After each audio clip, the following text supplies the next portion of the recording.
Bismillahirrahmanirrahim. Assalamualaikum warahmatullahi wabarakatuh. Alhamdulillahi rabbil alamin. Allahumma salli ala sayyidina Muhammadin al-habib al-mahbub, syafil adali wa mufarrijil kurub, wa ala alihi wa sahbihi wa sallim. Amma ba'd.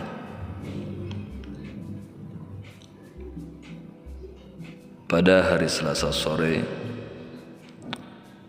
tanggal 18 Zulqa'dah tahun 545 Hijriah, di majelisnya Syekh Abdul Qadir Al-Jailani radhiyallahu anhu berceramah sebagai berikut.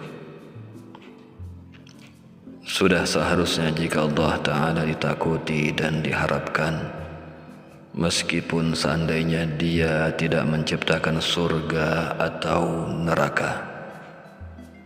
Taatilah Allah dengan mengharapkan ridhonya, tanpa mengingat karunia atau siksanya. Mentaatinya berarti menjalankan perintah dan menjauhi larangannya, serta bersabar dalam menerima keputusannya. Bertaubatlah kepada Allah, menangislah di hadapannya, merendahlah kepadanya dengan air mata kedua matamu dan hatimu. Menangis adalah ibadah dan sebagai bukti puncak kerendahan hati sang hamba.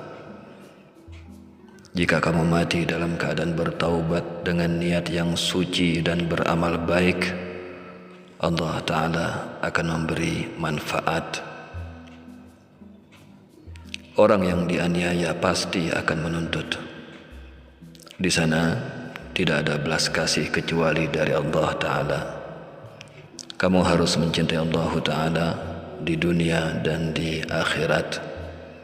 Jadikanlah cintanya sebagai cita-citamu tertinggi. Kamu harus mendapatkannya karena Ia yang akan berguna bagimu. Setiap manusia menginginkan kamu untuknya, tetapi Allah Ta'ala menginginkan kamu untuknya. Wahai anakku, tidakkah kamu merasa dirimu mengaku sebagai Tuhan? Nafsumu begitu sombong terhadap Allah Ta'ala. Ia menginginkan selain yang diinginkan oleh Allah Ta'ala. Bahkan ia menyukai musuh Allah, yaitu syaitan yang terkutuk.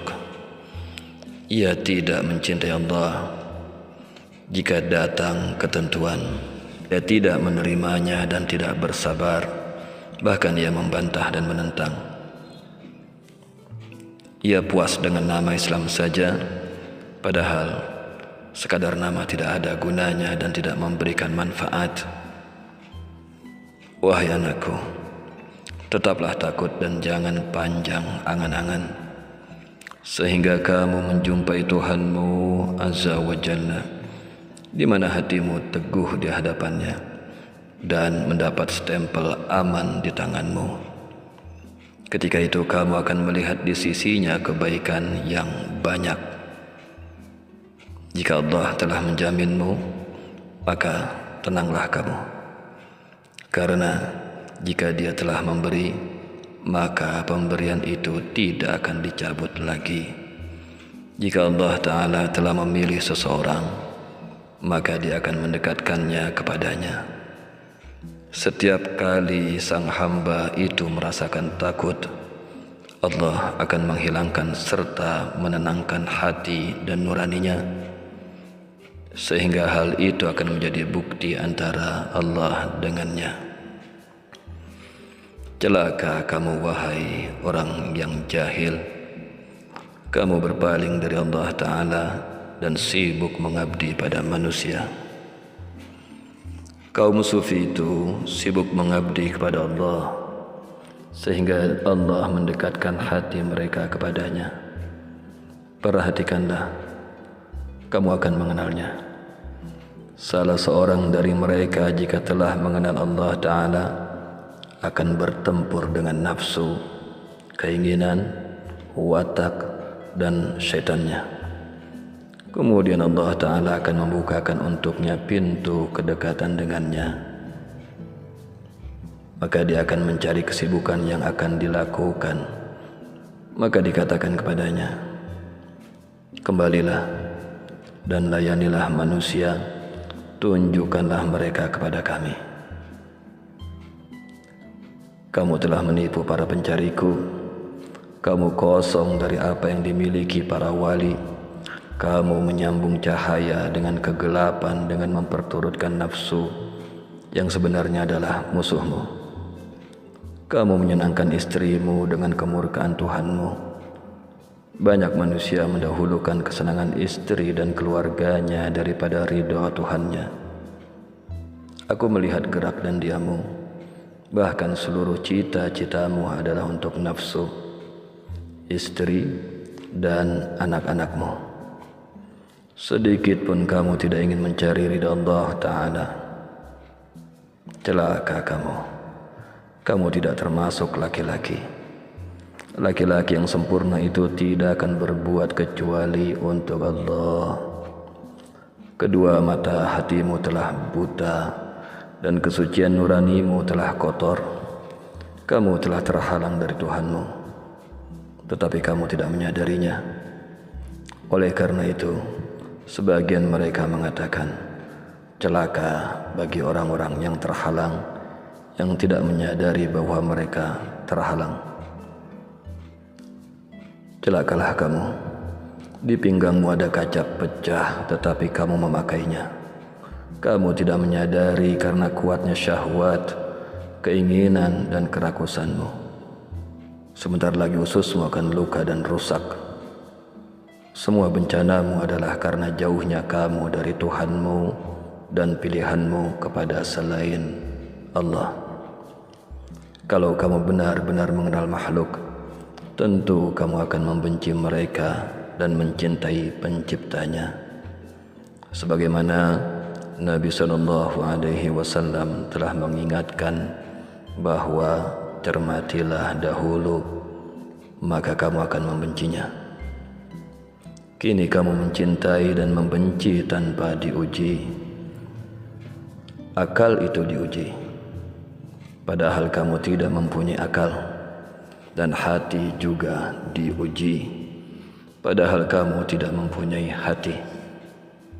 Seharusnya hati itu untuk berfikir, berzikir, dan menerima nasihat. Allah Ta'ala berfirman, Inna fi dzalika la dzikra liman kana lahu qalbun aw alqa sam'a wa huwa syahid.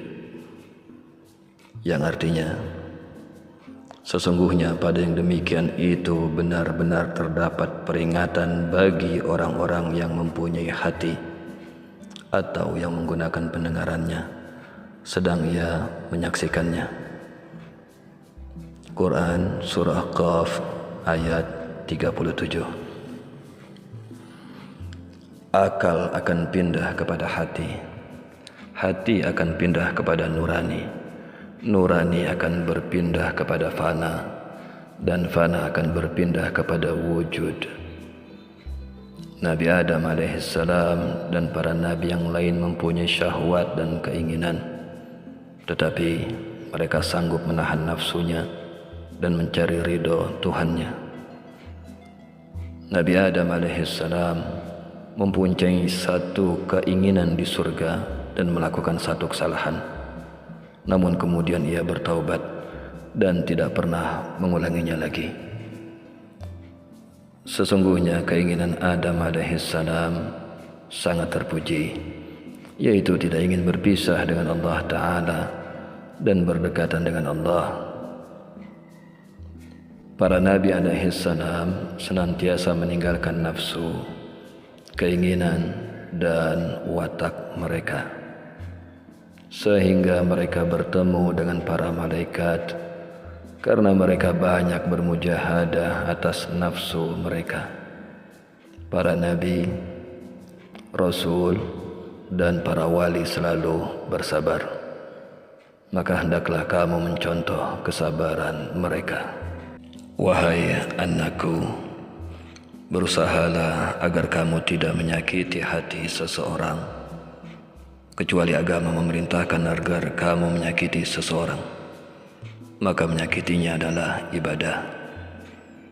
Orang-orang berakal dan bersungguh-sungguh telah meniupkan trompet dan menjadikan kiamat atas nafsu mereka. Mereka berpaling dari dunia dan segala cita-citanya, kemudian meniti sirat dengan kebenarannya. Mereka berjalan dengan hatinya sehingga sampai di depan surga. Mereka berdiri di jalan itu dan mengatakan, kami tidak akan makan minum sendiri, karena seorang pemurah tidak akan makan dan minum sendirian. Kemudian mereka kembali ke dunia dan mengajak manusia agar taat kepada Allah Ta'ala dan memberitahukan kepada manusia akan janji-janji yang disediakan untuk mereka, sehingga mereka mudah untuk mengerjakannya. Barang siapa kuat imannya, hatinya akan dapat melihat segala sesuatu yang diceritakan Allah Ta'ala mengenai hari kiamat. Dia akan melihat surga, neraka, sangkakala, dan malaikat, sebagaimana ia melihat benda-benda dunia yang akan hilang dan berpindah ke manusia lain, seolah-olah mereka itu kubur berjalan. Jika ia lewat suatu kuburan, ia dapat merasakan nikmat maupun azab yang ada di dalamnya. Ia melihat kiamat dengan segala keadaannya. Ia melihat rahmat Allah Ta'ala dan siksanya. Ia melihat para malaikat, para rasul, para nabi, dan para wali yang berdiri dengan segala tingkatannya. Ia melihat penduduk surga seolah-olah saling berkunjung dan saling melihat penduduk neraka yang menjerit-jerit.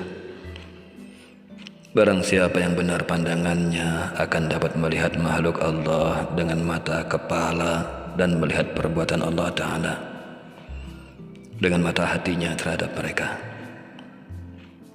Ia akan melihat bagaimana Allah Ta'ala membuat mereka bergerak atau diam. Inilah pandangan kemuliaan bagi para wali Allah. Jika ia melihat kepada seseorang, maka ia akan memandang lahirnya dengan mata kepalanya, memandang batinnya dengan mata hatinya, dan memandang Allah Ta'ala dengan nuraninya. Barang siapa melayani, akan dilayani. Jika datang takdir kepadanya, ia akan setuju meski dibawa ke daratan atau ke lautan, ke hilir atau ke hulu, memberi makanan pahit atau manis. Ia akan setuju dengan keputusan Allah Ta'ala dalam keadaan mulia atau hina, kaya atau miskin, sehat atau sakit. Dia berjalan seiring kehendak takdir. Setelah Allah Ta'ala mengetahui bahwa ia telah turun karena kelelahan, maka Allah Ta'ala akan menaikkannya ke atas kedudukannya sehingga ia berkendaraan. Ia dilayani atau ditaati karena dekatnya kepada Allah Ta'ala dan kemuliaannya untuknya.